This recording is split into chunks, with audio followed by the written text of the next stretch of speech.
ونستعينه ونستغفره ونعوذ بالله من شرور أنفسنا ومن سيئات أعمالنا من يهد الله فلا مضل له ومن يضلل فلا هادي له ونشهد أن لا إله إلا الله وحده لا شريك له ونشهد أن سيدنا وحبيبنا ومولانا محمدا عبده ورسوله الذي أرسله بالحق بشيرا ونذيرا وداعيا إلى الله بإذنه وسراجا منيرا فقد قال الله تعالى في كلامه المجيد وفرقانه الحميد أعوذ بالله من الشيطان الرجيم بسم الله الرحمن الرحيم إن الله وملائكته يصلون على النبي يا أيها الذين آمنوا صلوا عليه وسلموا تسليما اللهم صل على مولانا محمد وعلى آل سيدنا مولانا محمد প্রাণ খুলে মহব্বতের সাথে সবাই পড়েন আল্লাহুম্মা সাল্লি আলা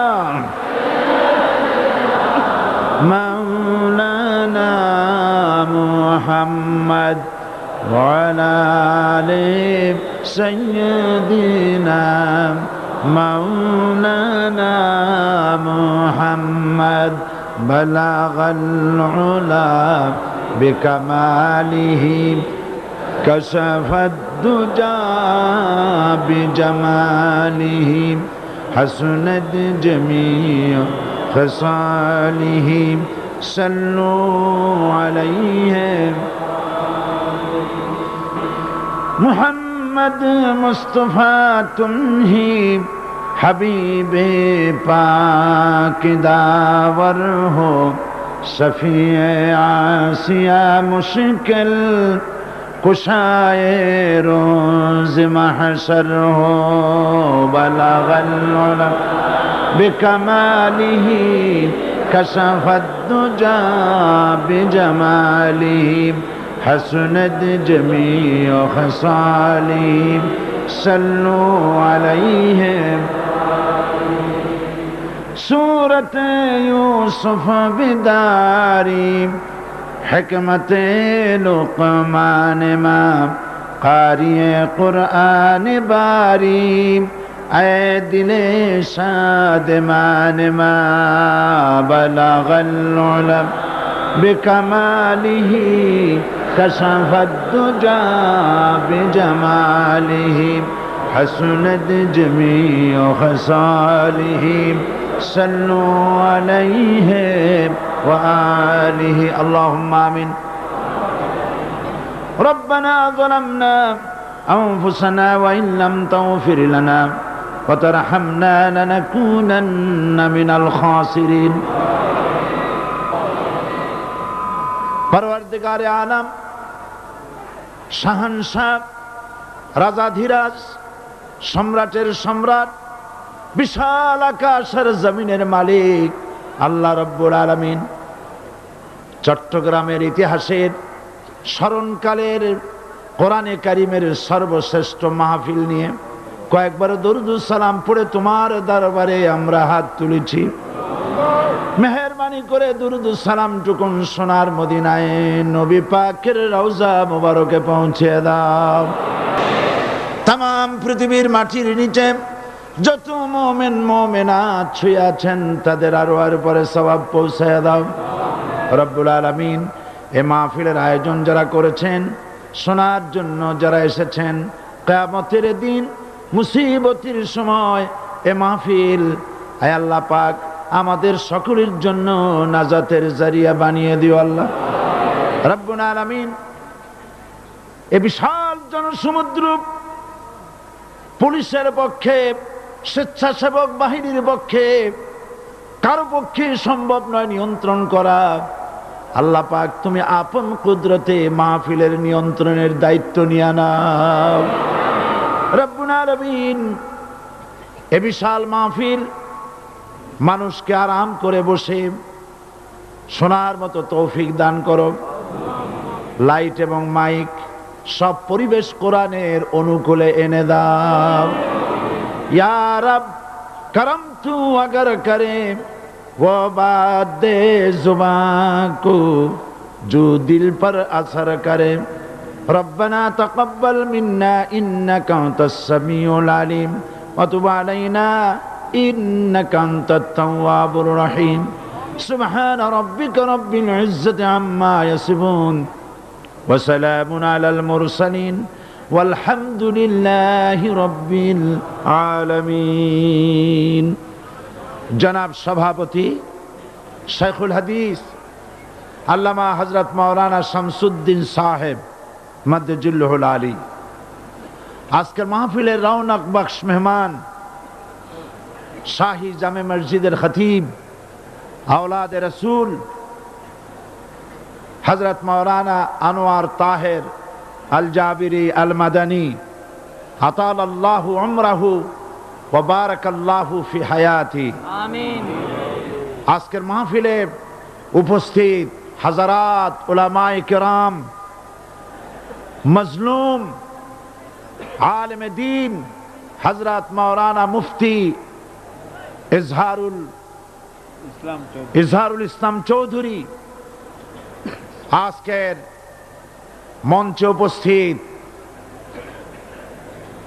বিএনপির জাতীয়তাবাদী দলের সংগ্রামী নেতা জনাব মীর নাসির সাহেব, জনাব গোলাম দস্তগীর সাহেব, জাহাঙ্গীর সাহেব, বিভিন্ন রাজনৈতিক দলের নেতৃবৃন্দ, সমাবেশে আগত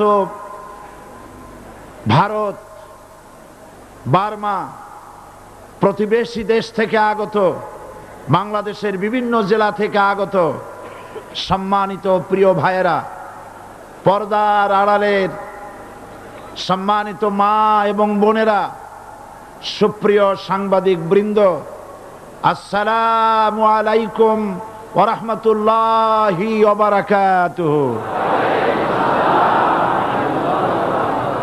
মহান আল্লাহ রব্বুল ইজ্জত ওয়াল জালাল তার দরবারে লাখো কোটি শুকর আদায় করি যে মহান আল্লাহ তাবারক ওয়া তাআলা কোরআন শরীফের এ বিশাল মাহফিল, গোটা বিশ্বে কোরআন শরীফ তাফসীরের সর্বশ্রেষ্ঠ মাহফিল চট্টগ্রাম ইসলামী সমাজ কল্যাণ পরিষদ কর্তৃক আয়োজিত চট্টগ্রাম আউটার স্টেডিয়ামে এ বিশাল জনসমুদ্রে আমরা শরীক হতে পেরে আল্লাহ পাকের দরবারে নত শিরে শুকরিয়া জ্ঞাপন করছি, পড়ছি আলহামদুলিল্লাহ। মহব্বতের সাথে জোরে সোরে সবাই পড়েন আলহামদুলিল্লাহ। রব্বানা লাকাল হামদ হামদান কাসীরান তয়্যিবান মুবারাকান ফীহি ইয়া রাব্বি লাকাল হামদু কামা ইয়ানবাগি লিজালালি ওয়াজহিকা ওয়া আযীমি সুলতানিকা। আমরা মহান আল্লাহ রাব্বুল ইজ্জতের দরবারে তার প্রশংসা আদায় করে নিলাম। তিনি দয়া করে সমস্ত ষড়যন্ত্রের জালকে আপন কুদরতে টুকরা টুকরা করে ছিন্ন ভিন্ন করে ইসলামের বিজয়, কোরআনের বিজয় চট্টগ্রামবাসীর গলায় বিজয়ের মালা পরিয়ে দিয়েছেন। আল্লাহ পাক কোরআন শরীফের মধ্যে ইরশাদ করেছেন, ইউরিদুনা লিইউতফিউ নূরাল্লাহি বিআফওয়াহিহিম ওয়াল্লাহু মুতিম্মু নূরিহি ওয়ালাউ কারিহাল কাফিরুন। ওরা চায় মুখের ফু দিয়ে আমার ইসলামের আলোকে নির্বাপিত করে দেবে। আমি বুঝতে পারছি মাইকে অসুবিধা হচ্ছে, ধৈর্য ধরুন, ধৈর্য ধরুন। মাইকের অপারেটর সংশ্লিষ্ট ব্যক্তিবর্গ ব্যবস্থা করবেন। আপনারা শুধু আল্লাহকে বলেন তিনি যেন দয়া করে মাইকের আওয়াজ সর্বত্র তার গোলামদের, বান্দা বান্দীদের শোনার জন্য সুযোগ করে দেন। ধৈর্য ধরতে হবে।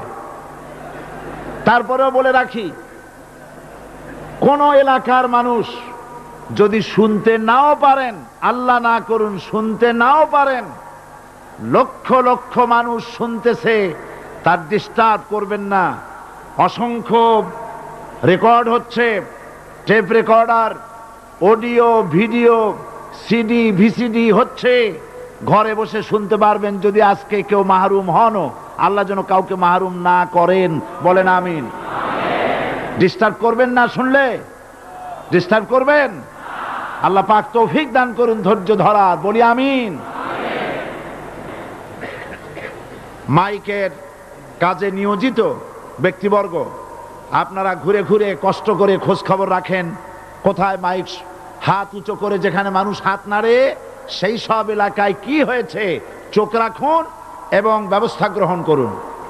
তো আল্লাহ পাক বলছেন ওরা চায় মুখের ফু দিয়ে শুনতে পারবেন। থামেন, শুনতে পারবেন, অপেক্ষা করেন। আল্লাহ পাক বলছেন মুখের ফু দিয়ে ওরা আমার আলোকে নির্বাপিত করতে চায়, কিন্তু আমার আলোকে তারা নির্বাপিত করতে পারবে না। আমি আমার দ্বীনকে পূর্ণতা দান করব। জোরে বলেন আলহামদুলিল্লাহ। কবি বলছেন, সাথে জাকা রহা হ্যায় আজল সে তা ইমরোজ, সাথে জাকা রহা হ্যায় अज़ल से ता इमरोज, चरागे मुस्तफा भी से शरारे बुलाबिस। সেই আবহমান কাল থেকে শুরু করে মুহাম্মদ সাল্লাল্লাহু আলাইহি সাল্লামের চেরাগকে, ইসলামের আলোকে নিভিয়ে দেওয়ার জন্য আবু জাহেলের গোষ্ঠীরা চিরকাল চেষ্টা করেছে। আল্লাহ পাক তাদের এই বাতিলের সৃষ্ট টর্নেডো, গর্কি, জলোচ্ছ্বাস, ঘূর্ণিঝড়কে সবকিছু উপেক্ষা করে মুহাম্মদ সাল্লাল্লাহু আলাইহি সাল্লামের ইসলামের, আল্লাহর ইসলামের চেরাগকে, বাতিকে জ্বালিয়ে রেখেছেন। জ্বলছে, জ্বলবে, কিয়ামত পর্যন্ত কেউ নিভাতে পারবে না।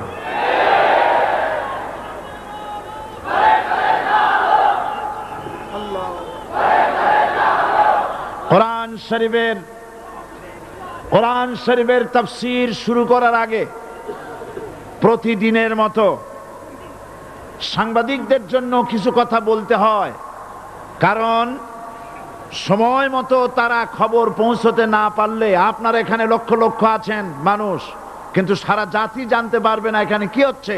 এই জন্য আমি আজকের বক্তৃতায় কি সব কথা আনবো, তাফসীরের মাধ্যমে কি সব কথা আসবে, তার একটা সামারাইজ, তার সার সংক্ষেপ, অর্থাৎ নিউজের হেডলাইন যেমন বলা হয় সেরকম কিছু কথা 2-1 মিনিটে বলেই কোরআন শরীফের তাফসীর শুরু করব। বেমাশিয়াতিল্লাহ, বিইজনিল্লাহ, বেফাদলিল্লাহ। সেই কথাগুলি হচ্ছে এই পৃথিবীতে নবী রাসূলগণের আগমন ঘটেছিল, উদ্দেশ্য ছিল এই আল্লাহর জমিনে আল্লাহর মানুষের উপরে আল্লাহর বিধান কায়েম করা।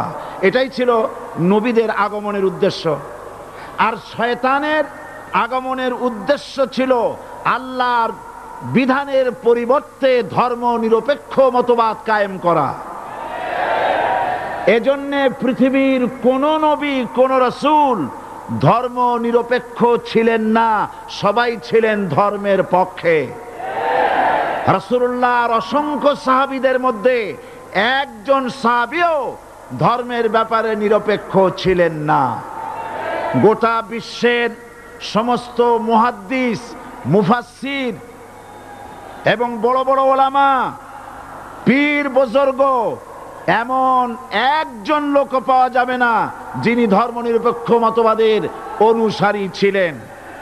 তাই ধর্মনিরপেক্ষ মতবাদের অনুসারী হওয়ার অর্থই হচ্ছে পবিত্র কোরআন হাদিসের সরাসরি অমান্য করা এবং আল্লাহ ও তার রাসূলের সাথে বিদ্রোহ ঘোষণা করার শামিল। ধর্মনিরপেক্ষ মতবাদ শয়তানের আবিষ্কৃত মতবাদ বলেই দুনিয়ার অধিকাংশ ইহুদি, খ্রিস্টান, মুশরিকরা এই মতবাদের অনুসারী। ইসলাম সম্পর্কে অনভিজ্ঞ পৃথিবীর কিছু কিছু মুসলিম দেশের কিছু কিছু নামধারী মুসলমান ধর্মনিরপেক্ষ মতবাদের ষড়যন্ত্রে পা দিয়েছে। আল্লাহ তাদেরকে রক্ষা করুন। আমরা বলি আমিন, সবাই বলি আমিন। বিশ্বের সমস্ত বিধানগুলোতে সেকুলারিজম, ধর্মনিরপেক্ষ মতবাদের অর্থ করা হয়েছে ধর্মহীনতা এবং ধর্ম বিরোধিতা।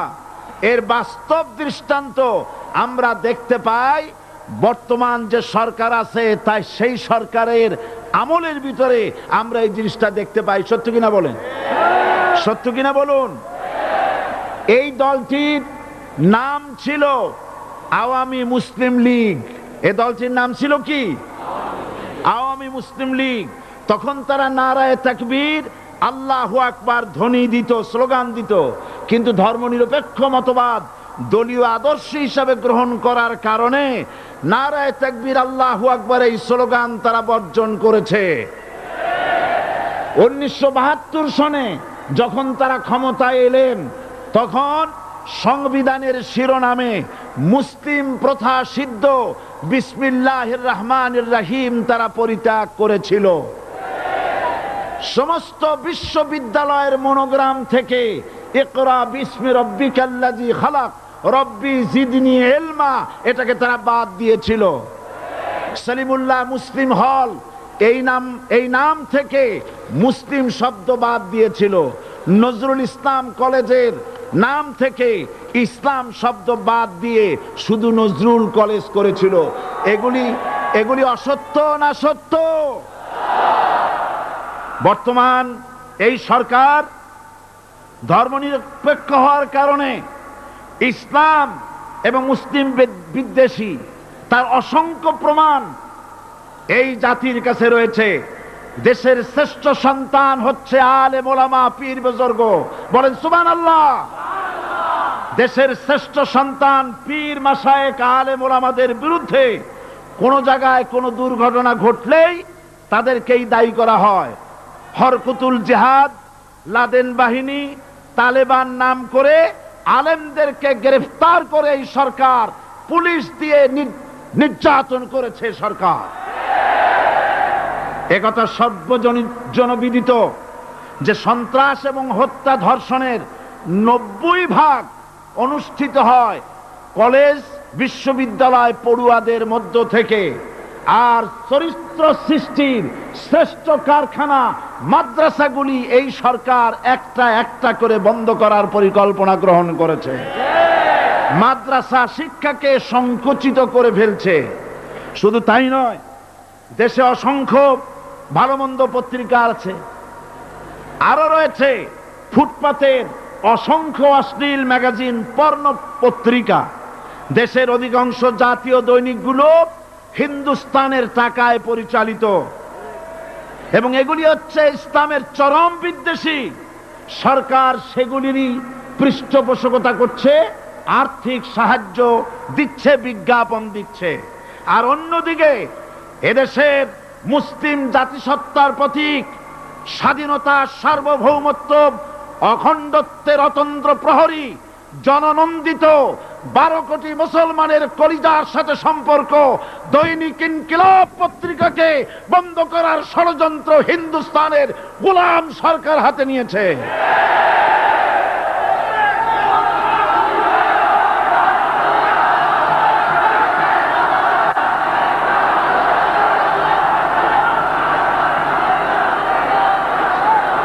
সরকার বস্তুনিষ্ঠ সাংবাদিকতায় ভয় পায়, ইসলামের পক্ষে কথা লিখলে ভয় পায়। এজন্য তারা দৈনিক ইনকিলাব এবং তার পরিবারের গায়ে হাত দেওয়ার প্রস্তুতি নিয়েছে।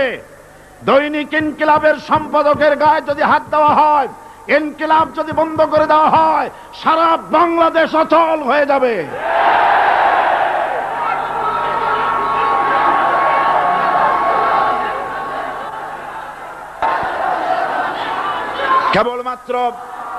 কেবলমাত্র ইসলামী রাষ্ট্র ব্যবস্থাই পারে হত্যা, ধর্ষণ, চুরি, ডাকাতি, জেনা, ব্যভিচার থেকে রক্ষা করে একটি সন্ত্রাসমুক্ত সমৃদ্ধ একটি বাংলাদেশ উপহার দিতে পারে কেবলমাত্র ইসলামী রাষ্ট্র ব্যবস্থা। সুতরাং অবস্থা দৃষ্টে মনে হয় এরা যদি আরেক আল্লাহ না করুন, বলেন আল্লাহ না করেন, আল্লাহ না করেন, আল্লাহ না করেন, এরা যদি আরেকটা বার ক্ষমতায় যেতে পারে, ৭২-এর সংবিধানকে পুনরুজ্জীবিত করে ধর্মনিরপেক্ষ মতবাদ কায়েম করবে, সেজন্যে আজ গোটা তাওহীদবাদী মুসলমানদেরকে জানতে হবে ধর্মনিরপেক্ষ মতবাদ একটি কুফরি মতবাদ। ওলামারা আমাকে সাক্ষী দেন, ধর্মনিরপেক্ষ মতবাদ কুফরি মতবাদ কিনা।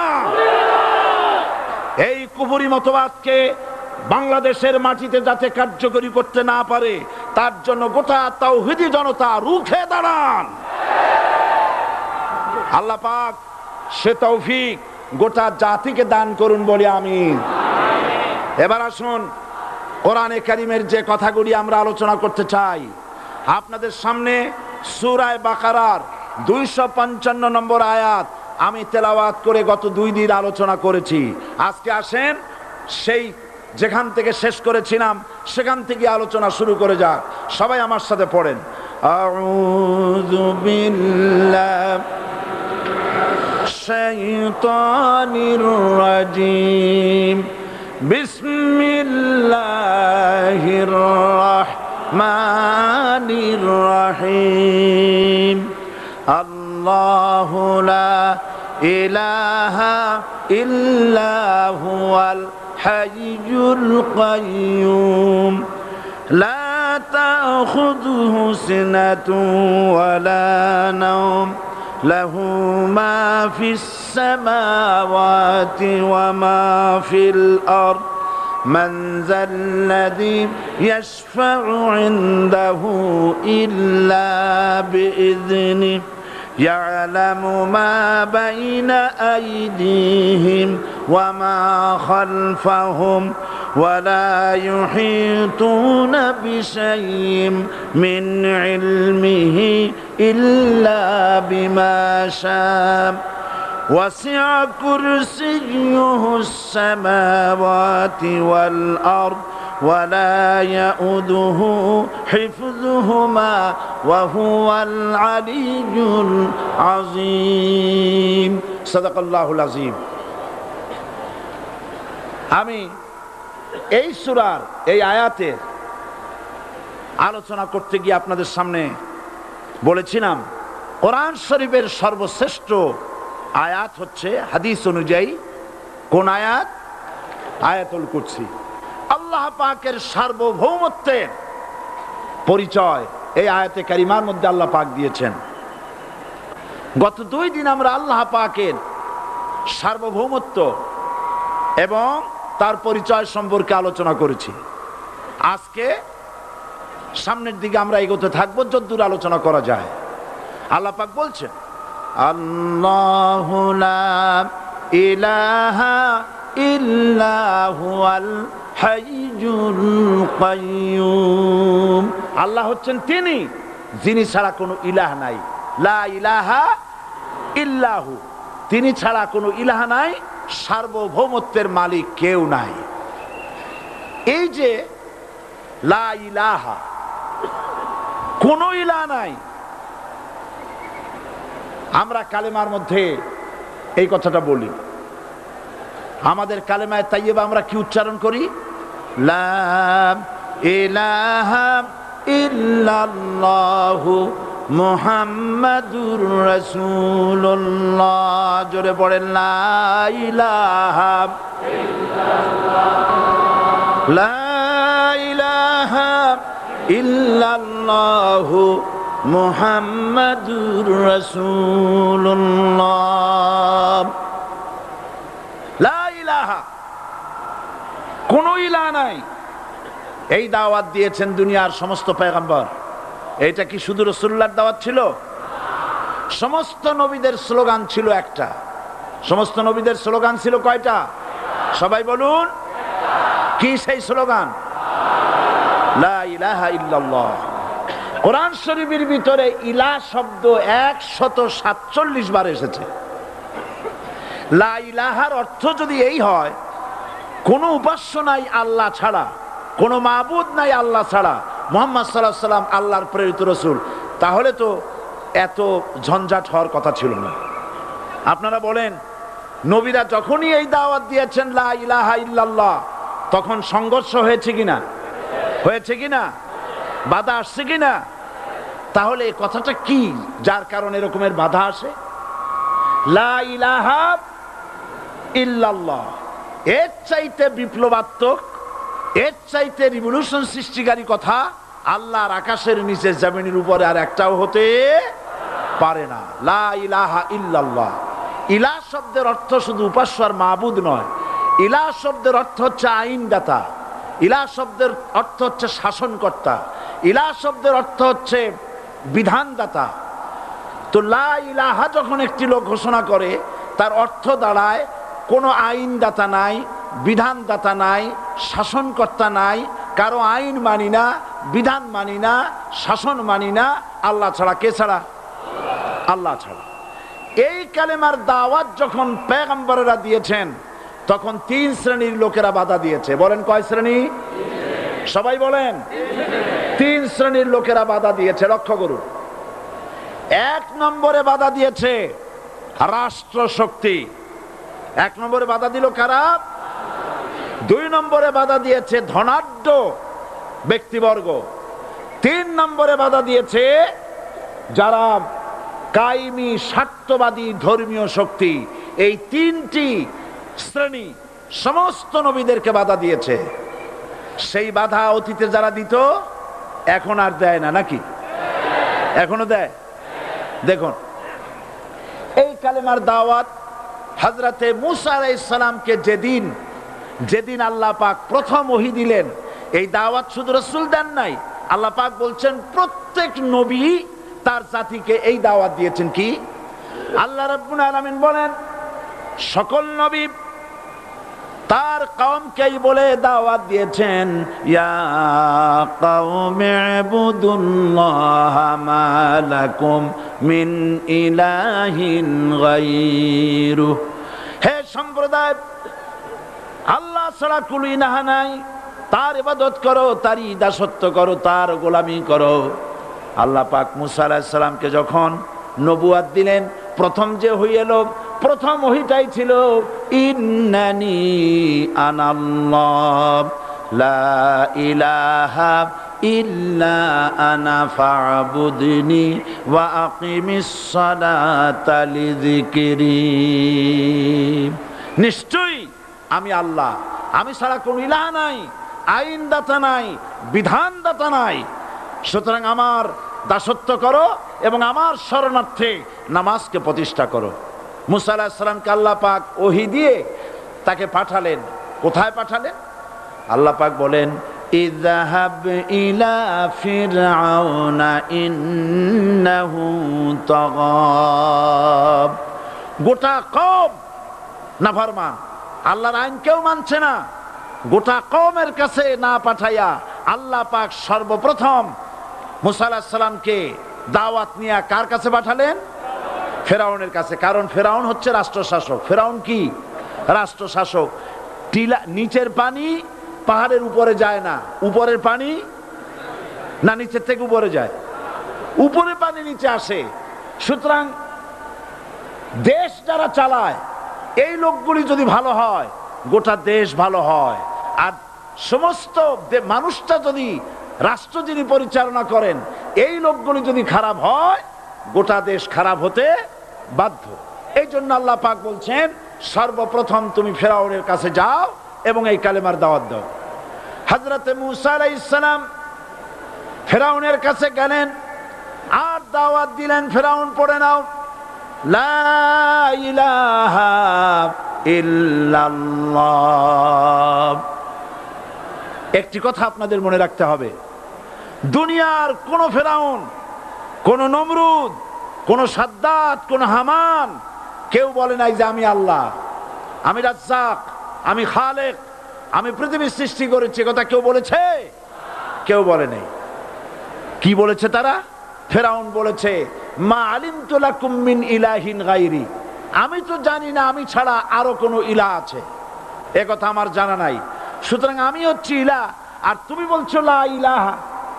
তার মানে হচ্ছে ওই সময় পয়গম্বরেরা, আল্লাহর নবীর সাহাবীরা তারা জানতেন যে আমরা কিসের দাওয়াত দেই, আর যারা শুনতো তারাও বুঝতো কিসের দাওয়াত শুনতেছি। আজ আমার দেশে একই কালেমার দাওয়াত দেওয়া হয় কিন্তু মানুষেরা বুঝতে পারে না কি শুনতেছি। ভাষা জানার ব্যাপারে, বোঝার ব্যাপারে হলো আসল বিষয়।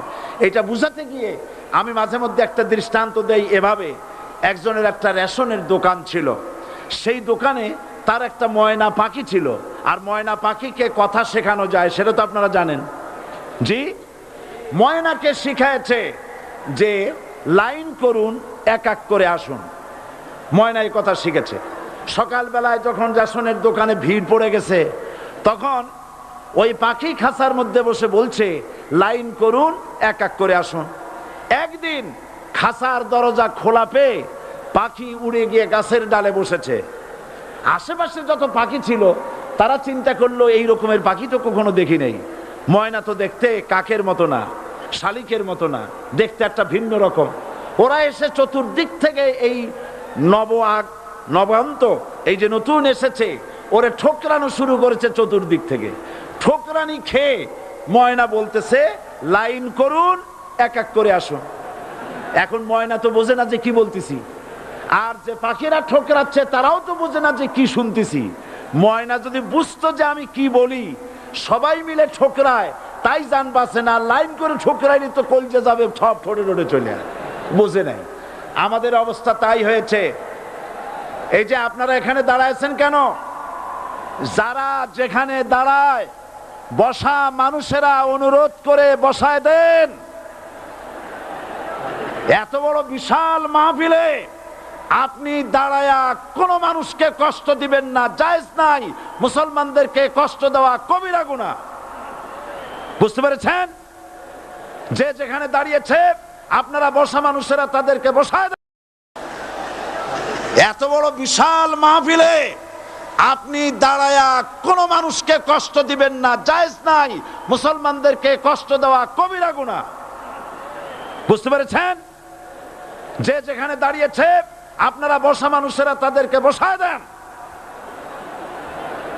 সুতরাং এই কালেমার দাওয়াত যখন হযরতে মূসা আলাইহিস সালাম দিলেন, ফেরাউন বলল আমি তো জানি না যে আমি ছাড়া আরো কোন ইলাহ আছে, আইনদাতা তো আমি, তুমি নতুন কোথা থেকে আইনদাতা নিয়ে আসছো? ফেরাউন বলছে দেখো, আমারে বাদ দিয়া যদি অন্য কাউকে ইলাহ বলে তুমি মানো আর সেই শিক্ষা যদি যে জাতিকে দাও, তাহলে আমি তোমাকে ধরে লাআজআলান্নাকা মিনাল মাসজুনিন, আমি তোমাকে কারারুদ্ধ করব, আমি তোমাকে জেলখানায় ঢুকিয়ে দেব। রাষ্ট্রশক্তি প্রথম বাধা দিল কারা? বলেন সবাই। সেই বাধা কি ওখানে শেষ হয়েছে না এখনো আছে? আছে কিনা জোরে বলেন। আমি তোমাকে জেলখানায় ঢুকাবো। হযরতে মূসা আলাইহিস সালাম বলেন ফেরাউন রে, জেলের ভয় আমি করি না, আমাকে জেলের ভয় দেখায়া লাভ নাই, আমি আল্লাহ পাকের পয়গম্বর হযরতে মূসা আলাইহিস সালাম। ফিরআউনের দলবল আছে, লোক লস্কর আছে, তার অস্ত্রের অভাব নাই। আল্লাহ রাব্বুল আলামিন মূসা আলাইহিস সালামের কাছে একটা অস্ত্র দিয়া দিলেন। দিছিলেন কিনা? আল্লাহ পাক হযরত মূসা কি বলেছেন, ওয়া মা তিলকা বিয়ামিনিকা ইয়া মূসা। মূসা রে, তোমার হাতে ওটা কি? মূসা আলাইহিস সালাম বললেন, এটা লাঠি। আল্লাহ পাক বললেন, ফেলে দাও লাঠি। লাঠি ফালায় দিলেন, কি হয়ে গেল? হিয়া হাইয়াতুন তাসআ, লাঠি হয়ে গেল। এখন লাঠি পড়ে সাপ হয়ে গেল। সাপ দেখে নবী হোক, ওলি হোক, সাহাবী হোক আর আলেম হোক, সাপ দেখলে ভয় করে না মানুষের? মূসা আলাইহিস সালাম ভয় পাইছে। আল্লাহ রাব্বুল আলামিন হযরত মূসাকে শোনায় দিলেন, খুযহা ওয়া লা তাখাফ সানুঈদুহা সিরাতাহাল উলা।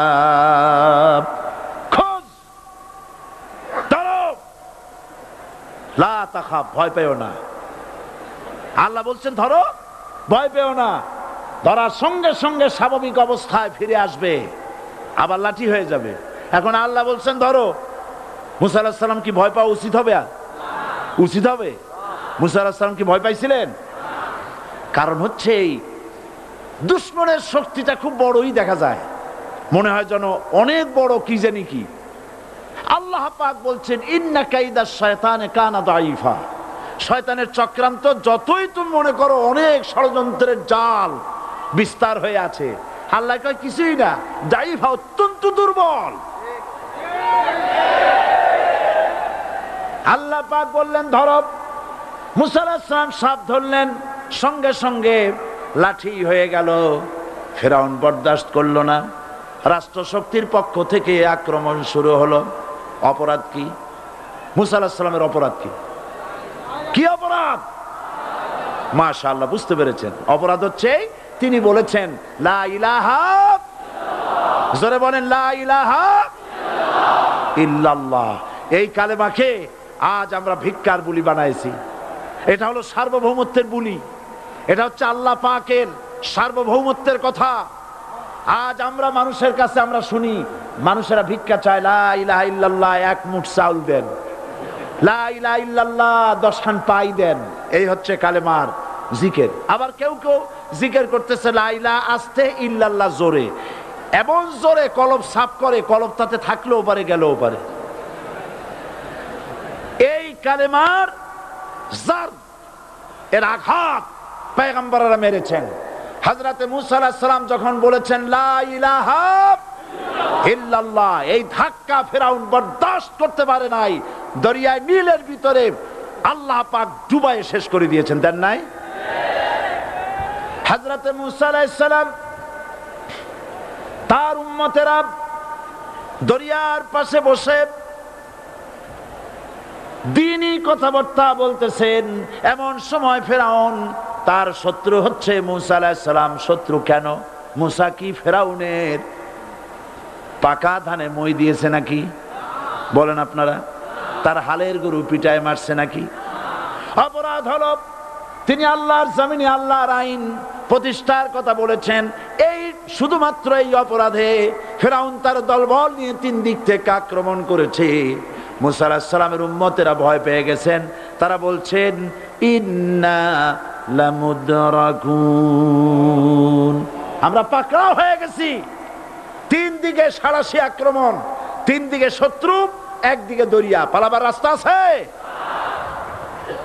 হযরত মূসা আলাইহিস সালাম ভয় পেয়ে গেলেন, সারেন্ডার করলেন না। হযরত মূসা আলাইহিস সালাম বললেন কাল্লা, কখনো নয়, ভয় পাওয়ার কোনো কারণ নাই। রব্বি সায়াহদিন, অবশ্যই আমার রব আমার জন্য রাস্তা করে দিবেন। ভয় পাইও না, আমার রব রাস্তা করে দিবেন। আল্লাহ রাব্বুল আলামিন হযরত মূসা আলাইহিস সালামকে অর্ডার করলেন, হাতের লাঠি দিয়া দরিয়ার উপরে আঘাত করো।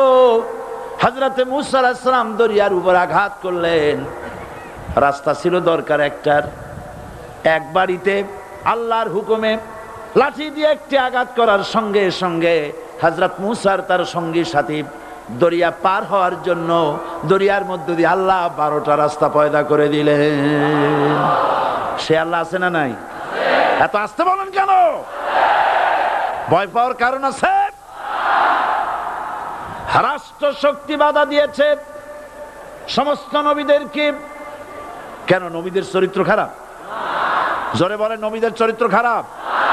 নবীদের চাইতে মাসুম বেগুনাহ উন্নত চরিত্রের মানুষ আল্লাহর আকাশের নিচে জমিনের উপরে আর হয় নাই। তোমরা যে সব নেতাদের পিছনে দৌড়াও, অমুকের সৈনিক, নেতা নেতা করে মরো, এইসব নেতা যাদের পিছনে দৌড়াও, এই নেতাগুলি, আমি জিজ্ঞেস করি আপনাদেরকে, এই নেতাগুলি জীবনে একবারও জেনা করে নাই? এ ব্যাপারে অনুসারীরা আপনারা কি নিশ্চিত? মিথ্যা কথা জীবনেও কয় নাই, প্রতারণা করে নাই, ঠাট্টা করে নাই, বিদ্রুপ করে নাই, মদ খায় নাই, মানুষ হত্যা করে নাই। কিসের নেতা? নেতা হচ্ছেন সেই ব্যক্তি যিনি বলেছেন, ও আমার স্ত্রীরা, ও আমার সাহাবীরা, রাতের আধারে আমার মধ্যে যা আচরণ দেখতে পাও, দিনের আলোতে আমার মধ্যে যা দেখতে পাও, সবগুলি খুলে খুলে মানুষের কাছে বলে দাও। তার নাম বিশ্বনবী মুহাম্মদ রাসূলুল্লাহ সাল্লাল্লাহু আলাইহি ওয়াসাল্লাম।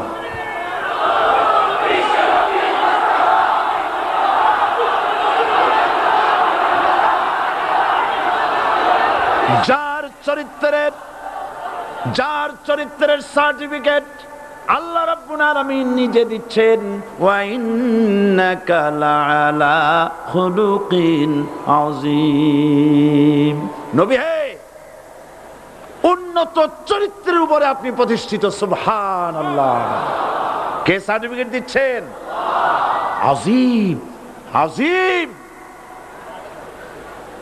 আরবিতে চওড়াকে বলা হয় আরিদ, গভীরতাকে বলা হয় আমিক। কত প্রশস্ত, যা মাপার কোনো ফিতা নাই, কত গভীর, যা মাপার কোনো যন্ত্র নাই, এইটাকে আরবিতে বলা হয় আজিম। সুবহানাল্লাহ বলতে ইচ্ছে করে না? ও নবী, তোমার চরিত্র এমন যা মাপার মতো যন্ত্র পৃথিবীতে নাই। এই সার্টিফিকেট দিলেন কে? সমস্ত নবীরাই চরিত্রবান, নবীরা মাসুম বেগুনাহ। সুবহানাল্লাহ বিহামদিহি। সেই নবীরা মার খান নাই? খেয়েছেন কিনা বলেন? কারা মেরেছে? রাষ্ট্র শক্তি। কারা মেরেছে? কারণ নবীরা বলেছেন লা ইলাহা ইল্লাল্লাহ। পড়েন সবাই, লা ইলাহা ইল্লাল্লাহ। আপনিও যদি নবীদের মতো, সাহাবীদের মতো বুঝা এই কলেমার দাওয়াত দেন, বাধা আসবেই। বোঝাবুঝির ব্যাপার, বুঝতেই সারলো। কত মাহফিল হয় বাংলাদেশে, হয় না? কোনো বাধা নাই, ঠিক কিনা? কত পূজা হয়, পার্বণ হয়, গান হয়, থিয়েটার হয়, গুণাগার বিবির গান হয়, কত কিছু হয়। কোনো বাধা আছে? তাফসীরের মাহফিলে বাধা। কারণ ওরা বুঝতে পেরেছে এ তাফসীরের মাহফিলে গাজীর গীত হয় না, এ তাফসীরের মাহফিলে আল্লাহর সার্বভৌমত্ব কায়েমের আন্দোলন চলে।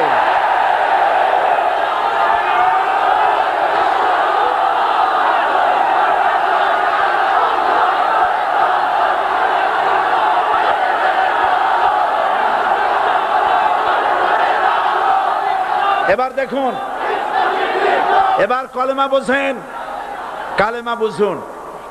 বঙ্গভবনের সামনে দাঁড়াইয়া, গণভবনের সামনে দাঁড়িয়ে আপনি যদি কালেমার জিকির করতে থাকেন, লা ইলাহা ইল্লাল্লাহ, লা ইলাহা ইল্লাল্লাহ, লা ইলাহা ইল্লাল্লাহ, লা ইলাহা ইল্লাল্লাহ, 2-1 ঘন্টা, 2-4 ঘন্টা দেখবেন অফিসাররা এসে বলবে না জানি কোন খাজা বাবা আসছে, আসেন আসেন, নিয়ে খাইতে দেবে, হাদিয়া দেবে।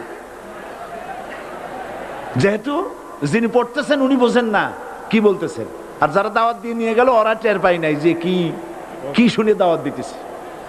কিন্তু আপনি যদি বঙ্গভবন, গণভবন, সেক্রেটারিয়েট আর পার্লামেন্ট এর ভিতরে ঢুকে যদি বলেন কোন মানুষের তৈরি করা আইন মানি না, কোন সরকারের সার্বভৌমত্ব স্বীকার করি না, কারো বিধান মানি না, কারো তৈরি করা আইনের সামনে মাথা নত করি না, আল্লাহ ছাড়া কারো বিধান মানি না, হাদিয়া আসবে, খাইতে দেবে, পকেটে টাকা দেবে, খাওয়াবে এক জায়গায় নিয়ে, কোন জায়গায়? লাল দালানে। বোঝাবুঝির কথা। পয়গম্বরেরা দাওয়াত দিয়েছেন আয়াতুল কুরসি ফরজ নামাজ পড়িয়া, দেখছি অনেকেই জামার বুতাম টুতাম খুলিয়া তারপরে জোরে একটা ফু দেন। অসুবিধা নাই, ফু আপনি দেন, কিন্তু কি পড়ে ফু দিচ্ছেন আপনি কি বুঝছেন কিছু? সুবহানাল্লাহ। বুঝলি কি এই চেহারা হয়? এতগুলো মানুষ লাগে নাকি বিপ্লব করতে, কালেমার রস কায়েম করতে? 313 জন মুসলমান যথেষ্ট পৃথিবীতে।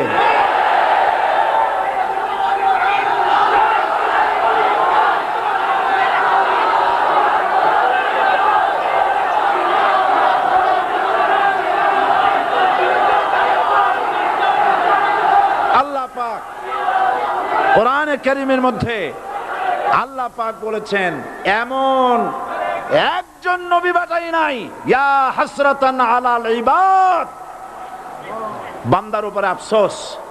আহারে, কে বলতেছেন? আমার আল্লাহ। বলেন আমার আল্লাহ।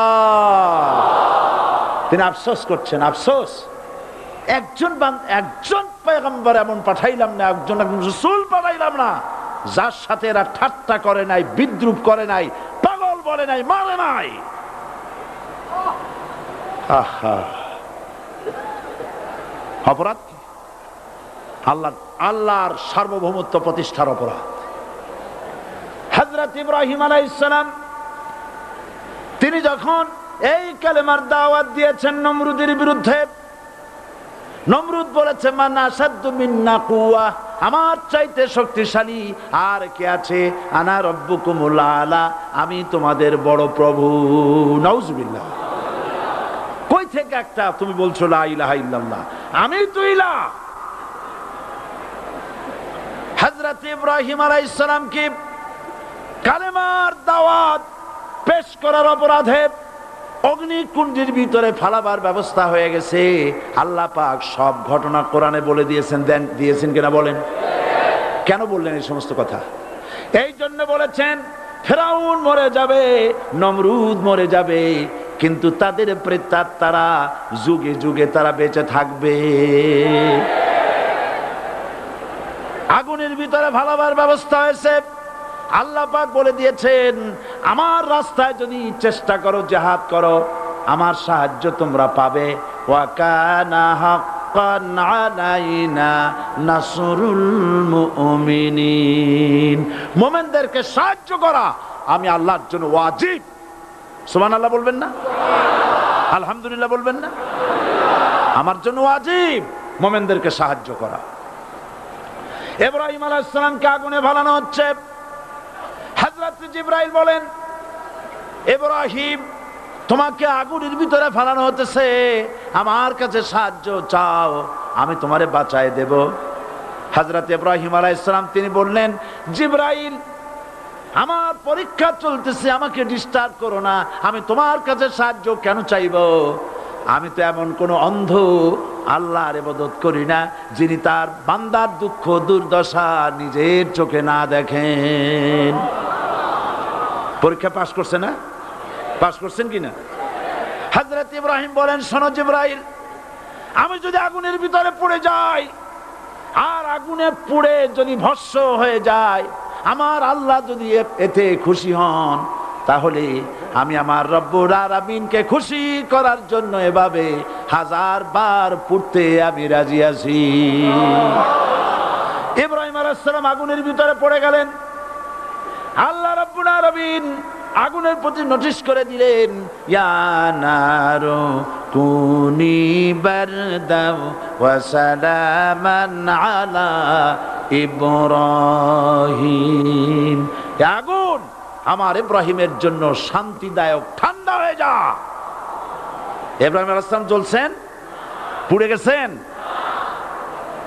নমরুদ তার প্রাসাদের ছাদে বসে ইব্রাহিম আলাইহিস সালামের পোড়া দৃশ্য দেখে আনন্দ করবে, আগুনের দিকে তাকায় দেখে ইব্রাহিম আরামে বসে আছেন।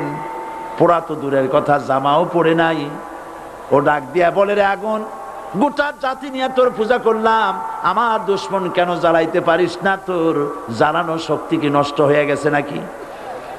আগুনের ভিতর থেকে আওয়াজ বেরিয়ে এলো, নমরুদ, আমার ভিতরে দাহ্য শক্তি, জ্বালানো শক্তি আছে কি নাই যদি প্রমাণ করতে চাও, টেস্ট করতে চাও, তুই নিজে আয়, তোরে সুদ্ধা তাম দুনিয়া জ্বালাই দিতে পারি, ইব্রাহিমের এক গাছা পশম জ্বালাইতে পারি না।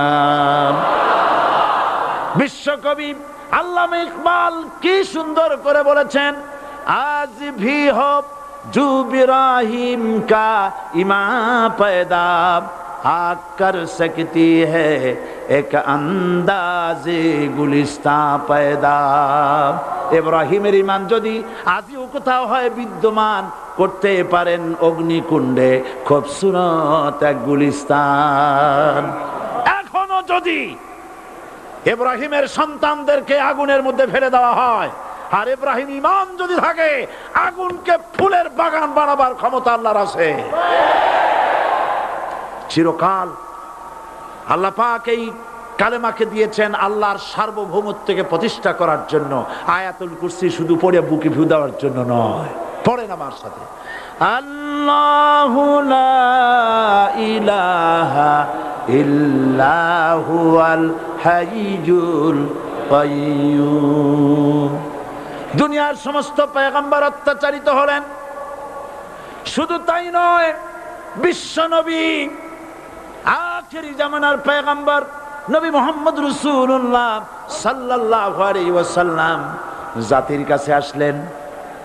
তিনি এসে বললেন, ইয়া আইয়ুহান নাস কুলু লা ইলাহা ইল্লাল্লাহ। প্রথম দাওয়াত, প্রথম দাওয়াত। শুনছেন কথা?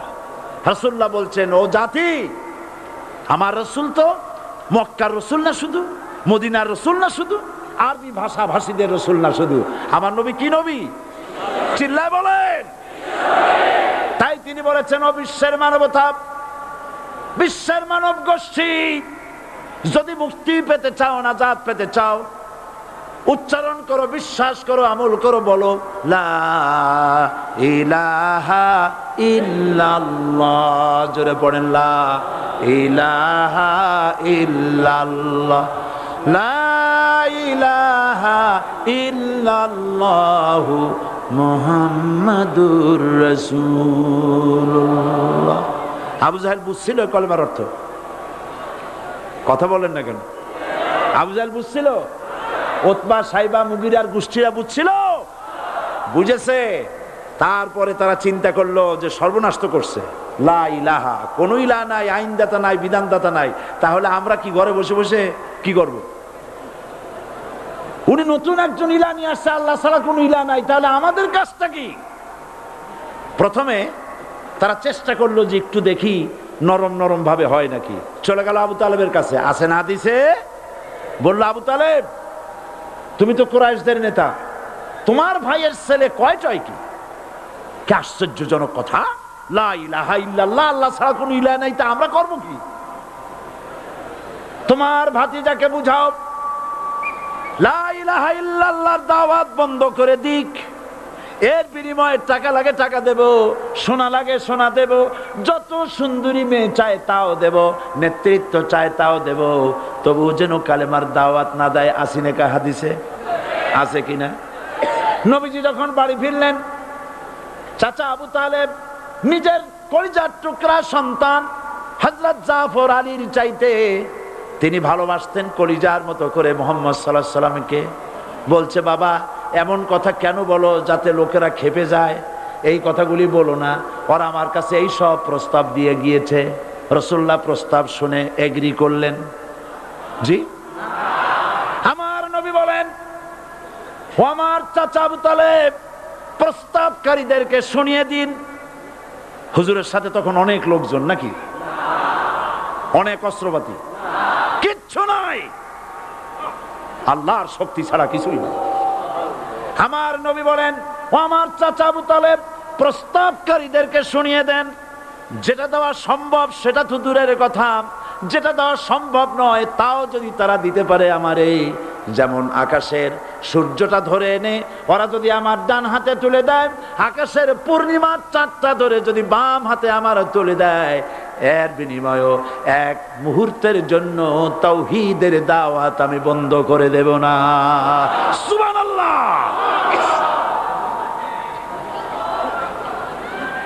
রাসূল করিম সাল্লাল্লাহু আলাইহি ওয়াসাল্লাম তাদের এই প্রস্তাবকে যখন গ্রহণ করলো না, কাফেরেরা বুঝলো। আমি আগেই বলেছি 3 শ্রেণীর লোক বাধা দিয়েছে। কয় শ্রেণী? প্রথম শ্রেণী কি? রাষ্ট্র শক্তি, তাদের হাতে অস্ত্রপাতি তো খুব শক্তি। আর যারা একবার ক্ষমতায় যায়, ওরা মনে করে এই ক্ষমতা থেকে আমাদেরকে কেউ নামাইতে পারবে না। বিংশ শতকের শ্রেষ্ঠ মুজাদ্দিদ আল্লামা সৈয়দ আবুদুল্লাহ মওদুদী রাহমাতুল্লাহ আলাইহি তিনি এক জায়গায় লিখেছেন, স্বৈরাচারীরা তার পতনের সমস্ত ছিদ্র বন্ধ করে, কিন্তু একটা ছিদ্র বন্ধ করতে পারে না। মনের ভুলে সে ছিদ্রটা থেকেই যায়, যেই ছিদ্র দিয়ে আসলে তার পতনটা হবে। ক্ষমতায় গিয়ে মনে করে চিরকাল ক্ষমতায় থাকবো। ভারতের প্রধানমন্ত্রী পণ্ডিত জওয়াহরলাল নেহেরু রাঁচি পাগলা গারদে গিয়েছেন, মেন্টাল হসপিটাল। পাগলেরা নেহেরুকে দেখে আশ্চর্য হয়ে গেছে, এত সুন্দর মানুষ, মাথায় কিস্তি টুপি, গায়ে শেরওয়ানি, মুসলমানি ড্রেসই আলাদা। যদিও তিনি হিন্দু ছিলেন, পরেছেন মুসলমানি ড্রেস। শেরওয়ানি কাদের পোশাক? কাদের পোশাক? হাতে ছড়ি নিয়ে হাঁটা, স্টাইল করে, সুন্দর পাজামা, সুন্দর টুপি, সুন্দর সাজসজ্জা করে, মুসলমানদের ড্রেস। এই ড্রেস পরে তিনি গিয়েছেন, সবসময় যে ড্রেস তিনি পরতেন। পাগলেরা জিজ্ঞেস করছে, তুমি কে গো? উনি বলছেন, আমারে চেনো নাই? আমি ভারতের প্রধানমন্ত্রী পণ্ডিত জওয়াহরলাল নেহেরু। পাগলেরা বলছে, ও সেই কথা। আমরাও যখন এই হসপিটালে আসছিলাম, এই তোমার মতো লম্বা লম্বা কথা আমরাও বলছি। থাকো আমাদের সাথে কিছুদিন, তোমার মাথাও ঠান্ডা হয়ে যাবে। ক্ষমতায় যারা থাকে, ক্ষমতার মোহে চতুর্দিকে অন্ধকার দেখে, মনে করে আমার পতন আর হবে না। কিন্তু তোমাকে বুঝিবে যে গোকুলে বাড়ি শেষে। গাড়ির চাকা সব সময় উপরে থাকে না। গাড়ির চাকা সব সময় উপরে থাকলে গাড়ি তো চলবেই না। গাড়ির চাকা ঘোরে বলেই তো গাড়ি চলে। সুতরাং এই উপরে তোমার চাকা উপরে এখন আছে বলে, তোমার দলের চাকা উপরে আছে বলে যারা মানুষের উপরে জুলুম করছো, আলেমদেরকে ধরতেছো, মুসল্লিদেরকে ধরে ধরে জেলে ঢুকাচ্ছ, সময় আসবে এমন ইন্দুরের গর্ত অপমানা পালাবার জন্য।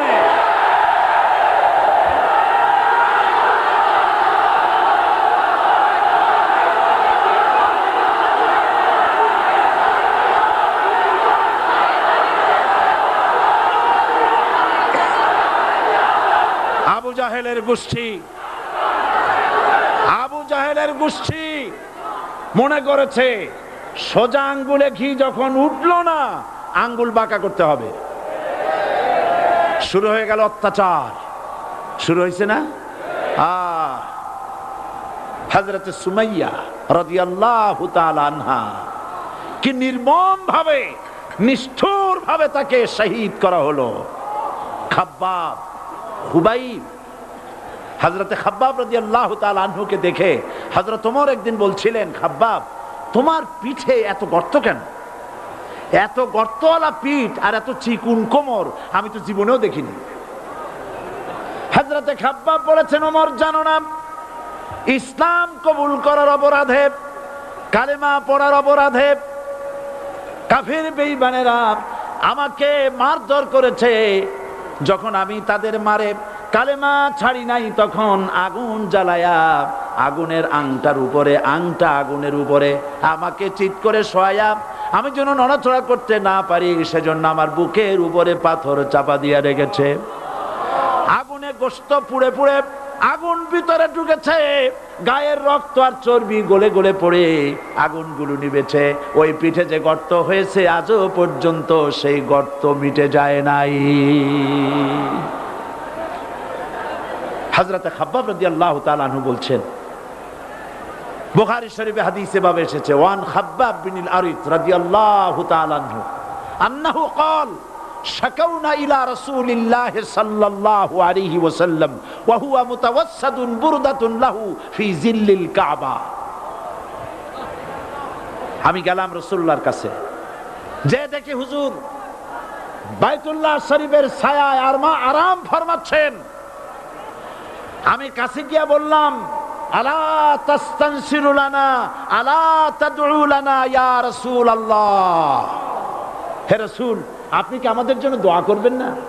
আপনি কি আমাদের জন্য আল্লাহর কাছে সাহায্য প্রার্থনা করবেন না? মার খেয়ে খেয়ে তো শেষ হয়ে গেলাম।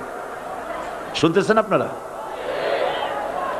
আল্লাহর নবী উঠে বসলেন, বললেন, খাব্বাব শোনো, তোমাদের আগে যারা এই পৃথিবীতে এসেছিলেন দ্বীনের দাওয়াত দেওয়ার জন্য, সমকালীন রাষ্ট্র শক্তি তাদেরকে ধরতো, ফায়ুখাজুর রাজুলু ফায়ুহফারু লাহু ফিল আরদ, তার জন্য তারে ধরে নিয়ে মাটির মধ্যে গর্ত করত, ফায়ুজআলু ফিহা, এরপরে সেই গর্তের ভিতরে তাকে কোমর পর্যন্ত গেড়ে দিত। সুম্মা ইউতা বিল মানশার, এরপরে করাত আনা হতো, ফায়ুদাউ আলা রাসিহি, এরপরে করাতটা মাথার উপরে রাখা হতো, ফায়ুজআলু নিসফাইন, এরপরে করাত দিয়া চিরে চিরে জীবিত মানুষটাকে দ্বিখণ্ডিত করে ফেলে দিত। মা ইয়াসুদ্দুহু যালিকা আন দীনি, এত কষ্ট দেওয়ার পরেও, এত জুলুম করার পরেও দ্বীনের দায়ীদেরকে এক চুল পরিমাণ আল্লাহর রাস্তা থেকে তারা সরাই দিতে পারে নাই। ওয়াল্লাহি, ও খাব্বাব, আমি আমার আল্লাহর নামে কসম করি। মুসলমান কে কসম করতেছে? আল্লাহ রাসূল। আমি আমার আল্লাহর নামে কসম করি, ওয়াল্লাহি লা ইউতাম্মান্নাল্লাহু হাযাল আমর হাত্তা ইয়াসির রাকিবু মিন সানা ইলা হাজরামাউত। সেদিন বেশি দূরে নয়, ইয়েমেনের রাজধানী সানা থেকে শুরু করে সৌদি আরবের হাজরামাউত পর্যন্ত হাজার হাজার মাইল, এই দীর্ঘ পথে যুবতী নারী তার সৌন্দর্যের পশ্চা নিয়া, আর ধনাঢ্য ব্যক্তিরা সওদাগরেরা তাদের টাকা পয়সা নিয়া একাকে নিয়ে অথবা দলবদ্ধ ভাবে মানুষেরা যাতায়াত করবে। লা ইয়াখাফু ইল্লাল্লাহ, মানুষের মনের মধ্যে কোনো ভয় থাকবে না। এমন একটা সময় আসবে, ওয়ালাকিন্নাকুম তাস্তাজিলুন, অথচ তোমরা বড্ড তাড়াহুড়ো করছো। তাড়াহুড়ো করো না, অপেক্ষা করো, ধৈর্য ধরো, মার খাও, জেলে যাও, শহীদ হও, আল্লাহর রাজ কায়েম হবেই হবে।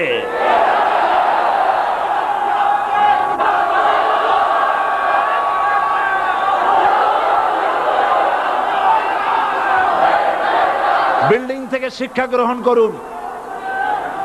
বিল্ডিং, ইমারত, দালান থেকে শিক্ষা গ্রহণ করুন। এই যেটা দালান আছে না পাশে, দেখতে পাচ্ছেন? এই দালান কি দিয়ে তৈরি করা হয়েছে বলেন? ইট। সমস্ত ইটেরা যদি ধর্মঘট করত, আমরা কেউ মাটির তলায় যাব না, কেউ আমরা আগুনে পুড়ে ঝামা হব না, পিক হব না, কেউ আমরা টুকরা টুকরা হব না, সবাই থাকবো উপরে উপরে, তাহলে কি দালান হইতো নাকি? এই বিল্ডিং নির্মাণ করতে গিয়া ইটের যে স্যাক্রিফাইস, হাজার হাজার ইটকে পিক হতে হয়েছে, পুড়ে যেতে হয়েছে, খোয়া হতে হয়েছে, ভেঙে টুকরা টুকরা হয়ে 50 ফিট মাটির নিচে যেতে হয়েছে, তারপরে ইমারত গঠন হয়েছে, সুন্দর দালান তৈরি হয়েছে। যারা ইসলামী শাসন চান, আল্লাহর দ্বীনকে বিজয়ী দেখতে চান, তাদেরকে অসংখ্য মানুষকে পোড়া ইটের মতো জেলখানায় পুড়ে পুড়ে মরতে হবে। অসংখ্য মানুষকে ফাঁসির কাস্টে ঝুলতে হবে, গায়ের রক্ত দিতে হবে, শহীদ হতে হবে, তারপরে ইসলামের ইমারতটা কায়েম হয়ে যাবে। শায়ের কবি কি সুন্দর করে বলছেন, কবি সুন্দর করে বলছেন, ये शहादत गाहे उल्फत में कदम रखना, ये शहादत गाहे उल्फत में कदम रखना, लोग समझते हैं आसा है मुसलमान होना। মানুষেরা মনে করে মুসলমান হওয়া খুব সহজ জিনিস। না, মুসলমান হওয়ার অর্থ হলো শাহাদাতের ঈদগাহে শামিল হয়ে যাওয়া।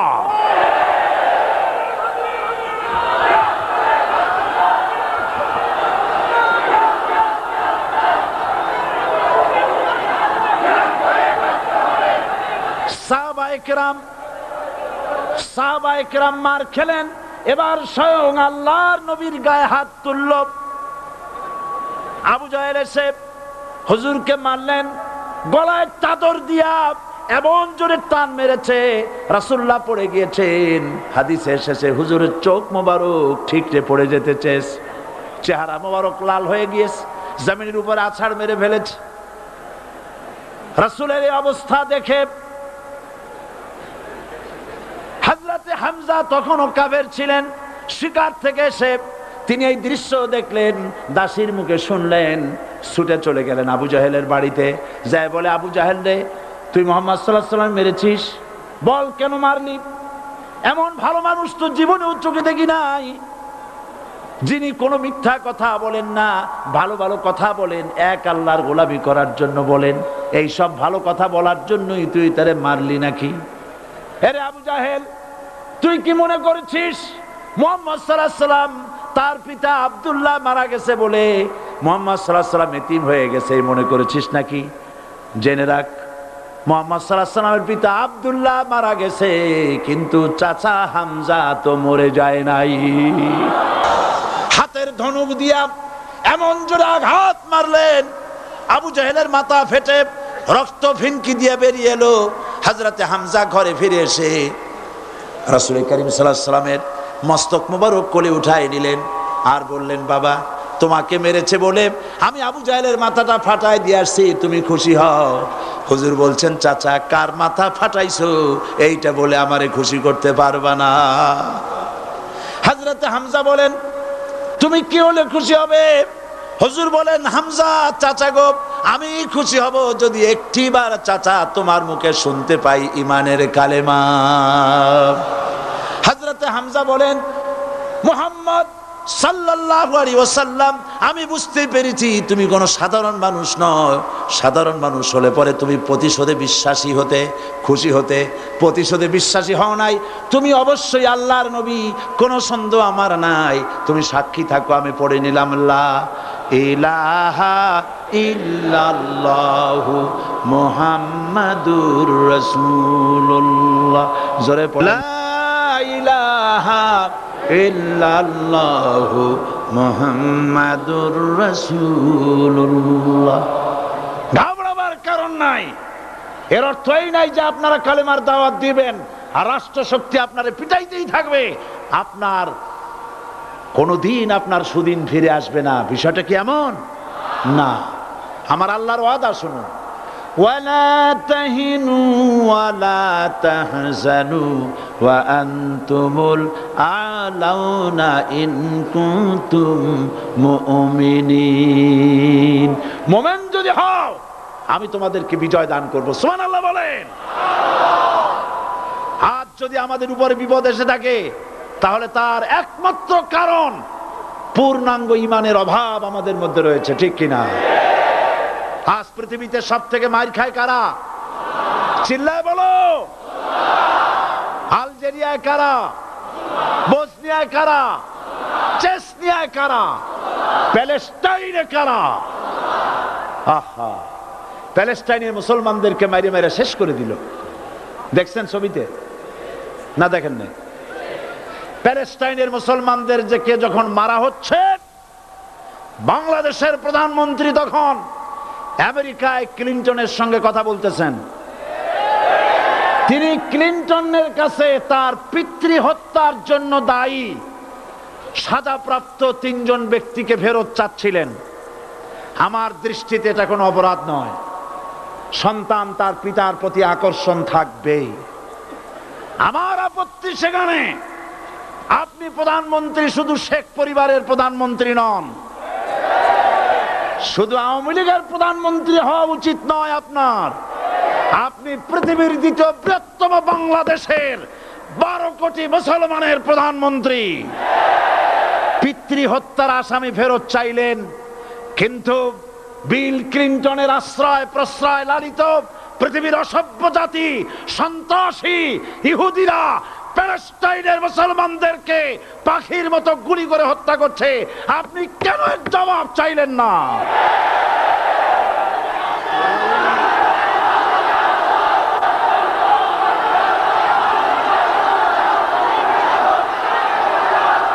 জবাব জবাব আপনি চাইতে পারবেন না, কারণ মুনাফিকদের সাহস হয় না, সাহস হয় মুমিন ব্যক্তির। বিল ক্লিনটনকে বলা দরকার ছিল, এই ইসরায়েলকে তোমরাই বসিয়েছো, মধ্যপ্রাচ্যের বিষ ফোড়ায় পরিণত করেছো তোমরা। তবে হ্যাঁ, যুরিবাত আলাইহিমুজ যিল্লাতু ওয়াল মাসকানা ওয়া বাউ বিগাদাবিন মিনাল্লাহ। আল্লাহর গজব আসবে, ইহুদিরা পৃথিবী থেকে নিশ্চিহ্ন হবেই হবে ইনশাআল্লাহ। দেখেছেন তাকায়া প্যালেস্টাইনে ইসরায়েলিরা হেলিকপ্টার, গানশিপ, কামান, বোমা নিক্ষেপ করছে, আর প্যালেস্টাইনের শিশু কিশোর যুবকেরা ইহুদিদের নিক্ষিপ্ত বোমা আর কামানের মোকাবেলা করতেছে পাথর দিয়ে। আমি আমার অন্তরের অন্তঃস্থল থেকে ধন্যবাদ জানাই, মোবারকবাদ জানাই খালিদ বিন ওলীদের উত্তরসূরি, খাব্বাব খোবাইবের উত্তরসূরি প্যালেস্টাইনের ওই সব যুবকদেরকে যারা কাফের বেঈমান ইহুদিদের মোকাবেলা করতেছে ইট আর পাথর দিয়ে। আর আমি আমার অন্তরের অন্তঃস্থলের সমস্ত ঘৃণা দিয়ে আমি ধিক্কার জানাই পৃথিবীর মুসলিম শাসকদেরকে, যারা মুসলমানদের মার দেখে চুপ করে যারা বসে আছে।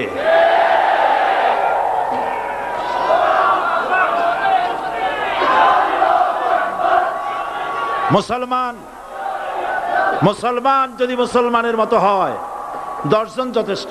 কয়জন যথেষ্ট? কোথায় আছে কথা? আল্লাহ পাক কোরআন শরীফের মধ্যে বলেছেন,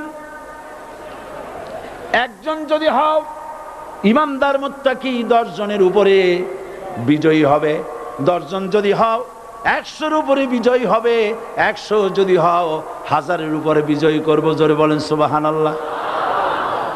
কবি বলতেছেন, ফিজায়ে বদরে পয়দা কুন ফেরেশতে তেরি নুসরত কো উতার সকতে গর্দুঁ সে কতর অন্দর কতর আবি।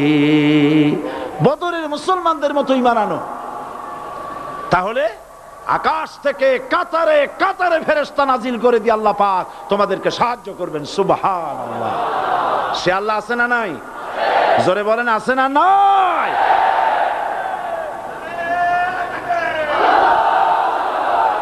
সেই আল্লাহ রাব্বুল আলামিন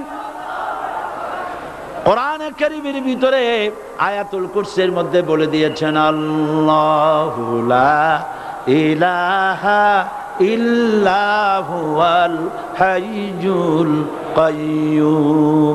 প্রাণ খুলে সবাই পড়েন, বসা মানুষ, দাঁড়ানো মানুষ। আল্লাহু লা ইলাহা ইল্লা হুয়াল হাইয়ুল কাইয়্যুম। আল্লাহ রাব্বুল আলামিন, তিনি ছাড়া কোনো ইলাহ নাই, তিনি সার্বভৌমত্বের মালিক কেউ নাই আল্লাহ ছাড়া। এই কথা মানুষকে ঘোষণা করতে হবে। বাধা, এই কথা বললেই বাধা দেবে কয় শ্রেণীর লোক? 3 শ্রেণী। প্রথম শ্রেণী হচ্ছে কে? রাষ্ট্রশক্তি। আজও তারা বাধা দিচ্ছে। আল্লাহর আইন দিয়ে দেশ চালাও, তারা তাদের মন মর্জি মোতাবেক আইন দিয়ে দেশ চালাবে। আল্লাহ পাক বলছেন, আলা আলাহুল খালকু ওয়াল আমরু, সৃষ্টি যার, আইন চলবে তা। কারো বাবার আইন চলতে পারে না, নিজেদের তৈরি করা আইন চলবে না। ইনিল হুকমু ইল্লা লিল্লাহ, একমাত্র আইন চলবে কার? এই আইন রাসূল করিম সাল্লাল্লাহু আলাইহি ওয়াসাল্লাম মদিনায় কোরআন দিয়ে প্রতিষ্ঠিত করেছিলেন। আল্লাহর বিধান, আল্লাহর সার্বভৌমত্ব কায়েম করেছিলেন। কোরআন সংবিধান হলো, চুরি বন্ধ হলো, ডাকাতি বন্ধ হলো, জেনা বন্ধ হলো, হত্যা বন্ধ হলো, ধর্ষণ বন্ধ হলো, সব কিছু বন্ধ হয়ে গিয়ে মুসলমানেরা শান্তি লাভ করলো, পৃথিবীর মানুষ শান্তি লাভ করলো। সুবহানাল্লাহ বিহামদিহি। আজ মুসলমানেরা শত্রু চেনে না, বন্ধু চেনে না। বন্ধুকে বানাইছে শত্রু, শত্রুকে বানাইছে বন্ধু। কে বন্ধু কে শত্রু চিনাই দিবেন কে? আল্লাহ। বলেন কে দিবেন?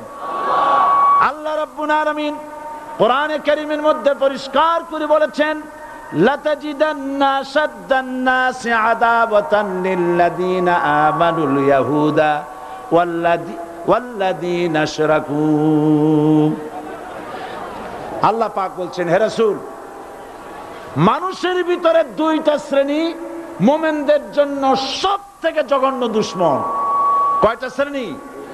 দুইটা। একটা হলো ইহুদ, আর একটা হলো মুশরিক। একটা হলো ইহুদি, আর একটা হলো মুশরিক। এটা হলো তোমাদের দুশমন। আর আজ আমাদের দেশে, পৃথিবীর বিভিন্ন দেশে মুসলমানেরা মুশরিকদের সঙ্গে সম্প্রীতি বাড়াচ্ছে, মুসলমানদের সাথে শত্রুতা বাড়াচ্ছে। আজ আমার দেশে পূজা পার্বণে বাধা নাই। পূজা পার্বণে বাধা আছে? পূজা পার্বণে বাধা নাই। বাধা কোথায়? কোরআন শরীফের তাফসীর মাহফিলে। কোরআনের তাফসীরের মাহফিলে বাধা দেওয়া হচ্ছে। গান বাজনায় 144 ধারা নাই, কিন্তু কোরআন শরীফের মাহফিলে 144 ধারা দেওয়া হচ্ছে। যারা দিচ্ছে তারা আবার ওমরাও করে, হজও করে। ওরা আমাদের বলে আমরা নাকি ধর্মের নামে রাজনীতি করি। বলে না? আমরা নাকি ধর্মের নামে রাজনীতি করি। আমি বলি, ধর্মের নামে আমরা রাজনীতি করি না, আমরা ধর্মীয় রাজনীতি করি। কথাটা বুঝে আসছে কিনা? ধর্মের নামে রাজনীতি তো সেই ব্যক্তি করে 1996 সনের নির্বাচনের আগে যিনি মাথায় পট্টি বেঁধেছিলেন, যিনি শপথ গ্রহণের সময় হাতে তসবিহ পরেছিলেন। ধর্মের নামে রাজনীতি তিনি করেছেন। আজ অনেকগুলি ডিগ্রি পেয়েছেন তিনি, অনেকগুলি ডিগ্রি পেয়েছেন। কয়টা? মুখস্থ হয়ে গেছে আপনাদের। শকুনেরা, শকুন যদি গরুর গোশত কিনে খাওয়া লাগতো, 80 টাকা কেজি দরে শকুনে এত গোশত কিনে খাইতে পারতো না। লেখাপড়া করে যদি ডিগ্রি নেওয়া লাগতো, এত ডিগ্রি কপালে জুটতো না। পয়সা দিয়া ম্যানেজ করা ডিগ্রি, কিন্তু 9টা নিলে কি হবে? আসল ডিগ্রিটা এখনো বাকি আছে। আসল ডিগ্রি কোনটা? নির্বাচনের আগে পট্টি বেঁধে তসবিহ নিয়ে গোটা জাতিকে যে সফলভাবে প্রতারণা করতে আপনি পেরেছিলেন, মহা প্রতারক হিসেবে সেই ডিগ্রি আগামী নির্বাচনের মোক্ষম সময় জনগণ আপনার গলায় পরায় দেবে।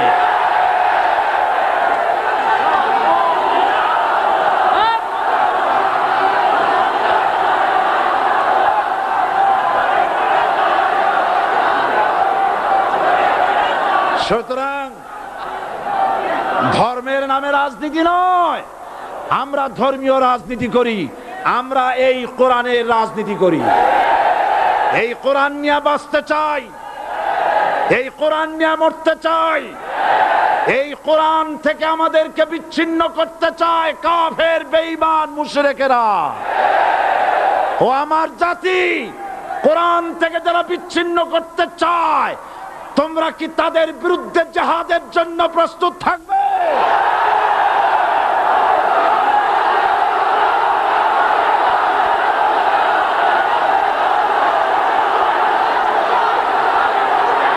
বসেন, বসেন, বসেন, বসেন, বসেন। আমি বুঝতে পেরেছি বিষয়টা কি। আসরের পরের থেকে বসা তো, সুযোগ পাইয়া খাড়া হইয়া কোমর সোজা করলেন। বসেন, সবাই বসেন, কোমর সোজা হয়ে গেছে, বসেন। এত বড় মাহফিল, জীবনে আর একটা পাবো নিশ্চয়তা আছে কি? জোরে বলেন আছে? আজ আমাকে কথা বলতেই হবে ইনশাআল্লাহ, কারণ আগামীতে আবার আপনাদের সাথে দেখা হবে কিনা আমি জানি না। কথা বলতেই হবে। বসেন, কেউ দাঁড়িয়ে থাকবেন না। আমি দেখতে পাচ্ছি বাংলাদেশের ভাগ্য আকাশে উত্তর গগনে কালো মেঘ জমা হয়েছে, ঝড়ের পূর্বাভাস লক্ষ্য করছি। যদি মোকাবেলা করতে না পারেন সক্ষম ভাবে, এমন অন্ধকার গাঢ় কালো অমাবস্যার রাত আসতে পারে যার সুবে সাদে খাওয়া অসম্ভব। সুতরাং আপনারা কি কাপুরুষের মতো কাফের মুশরিকদের গোলামি করে মরতে চান? বিড়ালের মতো 500 বছর বেঁচে থাকার কোনো লাভ নাই। সিংহের মতো 1 ঘন্টা বাঁচতে চাই। আমাদেরকে বলা হয় সাম্প্রদায়িক উস্কানিমূলক কথা নাকি আমি বলি। পত্রপত্রিকা দিছে না তারা? সাম্প্রদায়িক উস্কানি কথা, সাম্প্রদায়িক উস্কানিমূলক কথা বলি, সেই জন্যই বোধহয় শত শত মুসলিম আমাদের কাছে এসে মুসলমান হয়। মানুষে আর বোকা বানানো যাবে না। যাবে কি? আর বোকা বানানো যাবে? তারপর বলছে কি, এরপরে বলছে আমাকে বলছে রাজাকার। শুনে রাখো চট্টগ্রামের লক্ষ লক্ষ জনতা, পার্লামেন্টে যখন আমাকে এই কথা বলা হয়েছিল, আমার পার্লামেন্টের কলিগ জাফরুল্লাহ চৌধুরী সাহেব বসে আছেন এখানে, হ্যাঁ, জাফরুল ইসলাম চৌধুরী বসে আছেন পাশে, প্রধানমন্ত্রী সুদ্ধা, অন্তত 3 শতাধিক পার্লামেন্টের সম্মানিত সদস্যরা সেদিন বসা। 1997 সনের বাজেট বক্তৃতা যখন আমি করতেছিলাম, ডক্টর কুদরতে খোদা, নাম রাখছে কুদরতে খোদা, আসলে গজবে খোদা। এই লোকটি নাস্তিক, ইসলামের চূড়ান্ত দুশমন। তার প্রণীত শিক্ষা ব্যবস্থার যখন সমালোচনা করছিলাম, ট্রেজারি বেঞ্চ থেকে আমাকে বলা হলো রাজাকার। আমি আমার সমস্ত শক্তি একত্রিত করে বলেছিলাম শুধুমাত্র হিন্দুস্তানের রাজাকারেরাই আমাকে রাজাকার বলতে পারে। আমি বলেছিলাম 1973 সন পর্যন্ত আমি বাংলাদেশের কোন রাজনৈতিক দলের নেতা এবং কর্মী ছিলাম না। আমি রাজাকার নই। আমাকে রাজাকার বলে যদি তাকেও প্রমাণ করতে না পারে 10 কোটি টাকার মানহানি মামলা দায়ের করব। আমার এই বক্তব্য সারা দুনিয়া শুনেছে। পার্লামেন্টে আমার এই বক্তব্য রেকর্ড হয়ে আছে। সেদিন 3 শতাধিক পার্লামেন্ট মেম্বারের কেউ আমার চ্যালেঞ্জ গ্রহণ করেন নাই। যে কোনো ব্যক্তি পার্লামেন্টে গিয়ে আমার বক্তৃতা দেখে আসতে পারেন। এরপরে 1997 সনের 7 অক্টোবর দৈনিক জনকণ্ঠ পত্রিকা যখন আমার বিরুদ্ধে লিখলো, সেই পত্রিকায় সাইদির ওপেন চ্যালেঞ্জ 8ম পাতা, 1997 7 অক্টোবর, এত বড় 2 কলামে হেডিং। সেখানে আমি বলেছি বাংলাদেশের সকল সাংবাদিক, গোয়েন্দা বিভাগ, বাংলাদেশের সকল বুদ্ধিজীবীকে আমি আমার পিরোজপুরে আমন্ত্রণ করছি। আমার উপস্থিতিতে যদি কেউ প্রমাণ করতে পারে বাংলাদেশের স্বাধীনতা যুদ্ধের বিরুদ্ধে আমার কোনো ভূমিকা ছিল, সজ্ঞানে স্বেচ্ছায় জাতীয় সংসদের সদস্য পদ থেকে পদত্যাগ করব।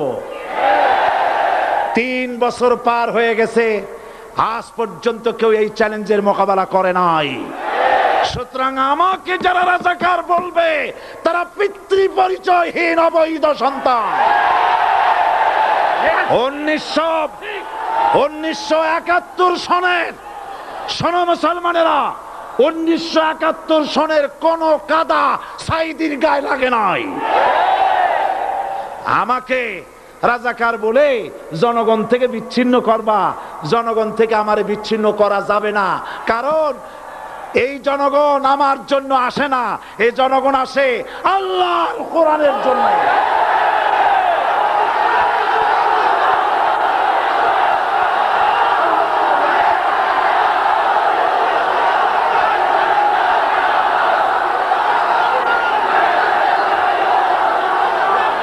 আজকে আর যারা ইসলামের কথা বলে, যারা ইসলামের কথা বলে তারাই রাজাকার, তারাই মৌলবাদী। মৌলবাদী বললে আমরা অসন্তুষ্ট হই না, কারণ মৌলবাদী শব্দটা আসছে মূল থেকে। মৌল শব্দ এসেছে মূল থেকে। মূলবাদী তার মানে যারা মূলে আছে। মূল হলো কোরআন, মূল হলো হাদিস, মূল হলেন আল্লাহ, মূল হলেন আল্লাহ রসুল। আমরা আছি মূলে। এখন বলেন তো মূলের শক্তি বেশি না আগার শক্তি বেশি? আমাদের যারা মৌলবাদী বলে ওরা হলো আগাবাদী। মূলে আছে কত কোটি? 12 কোটি। মূলে আছে কত কোটি? আর আমাদের যারা মৌলবাদী বলে ওই থাকো গাছের আগায়, আমরা মূলে। লাভালাভি বেশি করবা না, 12 কোটিতে গাছের গোড়া আসতে নানা দেবে, মামু বাড়ি দিল্লি গিয়ে পড়বা, বাংলার জমিনে জায়গা হবে না। এ কথা বিশ্বাস করো। বাংলাদেশের মুসলমানদের শরীরে এক বিন্দু রক্ত থাকতে শয়তানের তৈরি করা ধর্ম নিরপেক্ষ মতবাদ বাংলার জমিনে কায়েম হতে দেওয়া হবে না, হবে না।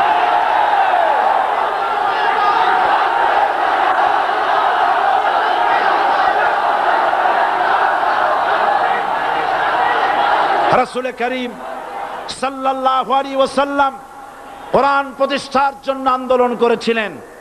আয়াতুল কুরসি আমাদের সে কথাই শিখেছে।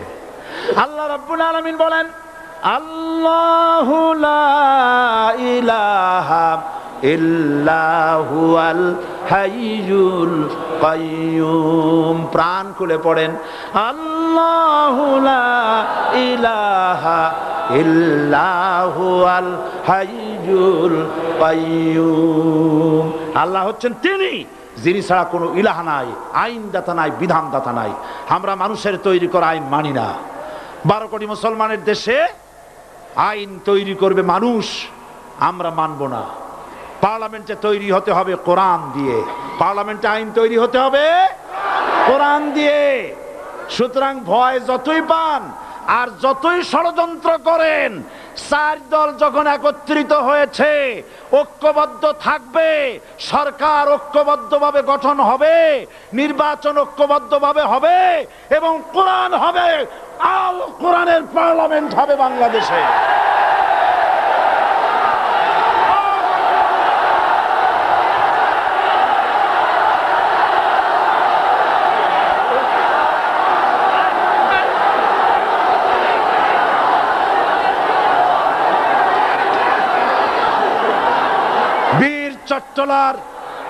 বীর চট্টলার মুসলমানেরা, বীর চট্টলার মুসলমানেরা স্বাধীনতার ঘোষণা এই চট্টগ্রাম থেকে স্বাধীনতার মহান ঘোষক প্রেসিডেন্ট জিয়াউর রহমান সাহেব দিয়েছিলেন। এই চট্টগ্রাম থেকেই ইসলামী রাষ্ট্রের ঘোষণা হবে।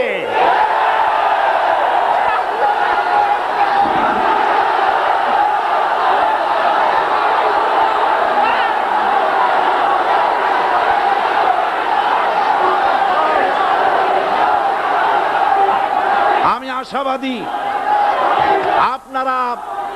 আপনারা অবশ্যই তা পারবেন। আমি 100% বিশ্বাস করি ইনশাআল্লাহ। কারণ যে ষড়যন্ত্রের মোকাবেলা করে স্থানীয় রাজনৈতিক দলের নেতৃবৃন্দ কোরআনের মাহফিল সিনায় এনেছেন, আমি প্রথম দিনই বলেছি চট্টগ্রাম তাফসিরুল কোরআন মাহফিল কোন রাজনৈতিক দলের প্রতিনিধিত্ব করে না। এটা কোন জামাত শিবিরের একক সম্পদ নয়, এটা চট্টগ্রামের মুসলমানদের কলিজার টুকরা তাফসিরের মাহফিল। সুতরাং এই মাহফিল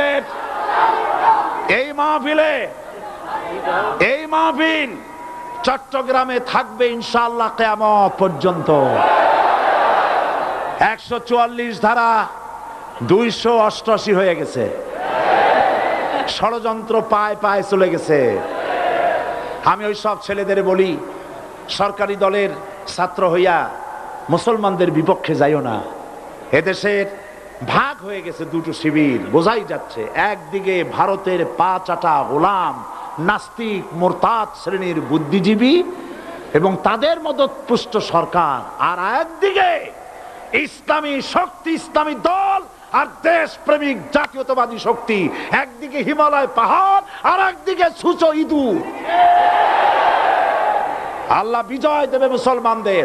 কাদের বিজয় হবে? বাংলাদেশে কোরআনের রাজ কায়েম হোক, তাকে আপনারা চান? কারা কারা চান দু হাত উঁচু করে দেখান। দাঁড়াবেন না, দাঁড়াবেন না।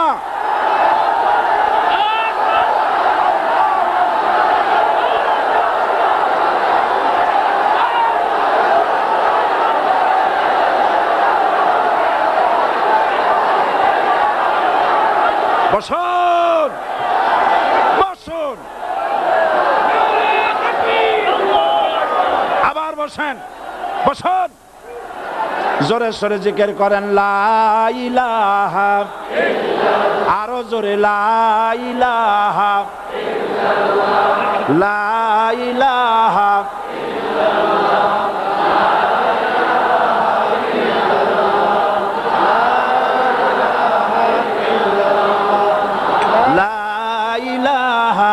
ইল্লাল্লাহ, লা ইলাহা ইল্লাল্লাহ, লা ইলাহা ইল্লাল্লাহ মুহাম্মাদুর রাসূলুল্লাহ। যারা যেখানে দাঁড়িয়েছেন বসুন। তিন শ্রেণীর লোকেরা আল্লাহর কালেমায় বাধা দিয়েছে। কয় শ্রেণী? একটা হলো রাষ্ট্রশক্তি, 2 নম্বরে মনে আছে ধনাঢ্য পুঁজিপতির গোষ্ঠী, ওরাও বাধা দিয়েছে। কারণ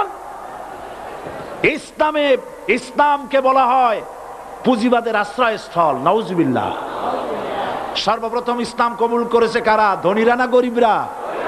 কারা? গরিবেরা। সুতরাং ধনাঢ্য ব্যক্তিরা মনে করলো যে আমাদের তো সর্বনাশ হয়ে যাবে, আমরা দাস দাসী ধরে রাখতে পারবো না, আমরা মানুষকে শোষণ করতে পারবো না, যে নতুন কলেমার দাওয়াত আসছে।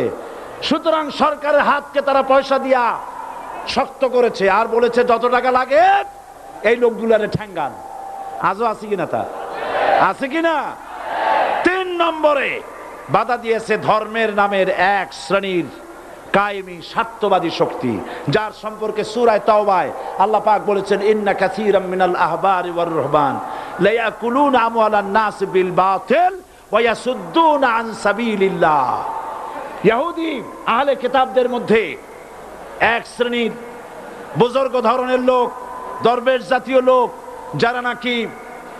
যারা নাকি মানুষের সম্পদকে বাতিল পন্থায় ভক্ষণ করে, ওয়ায়াসুদ্দুনা আন সাবিলিল্লাহ, এবং আল্লাহর রাস্তায় চলার জন্য মানুষকে বাধা প্রদান করে।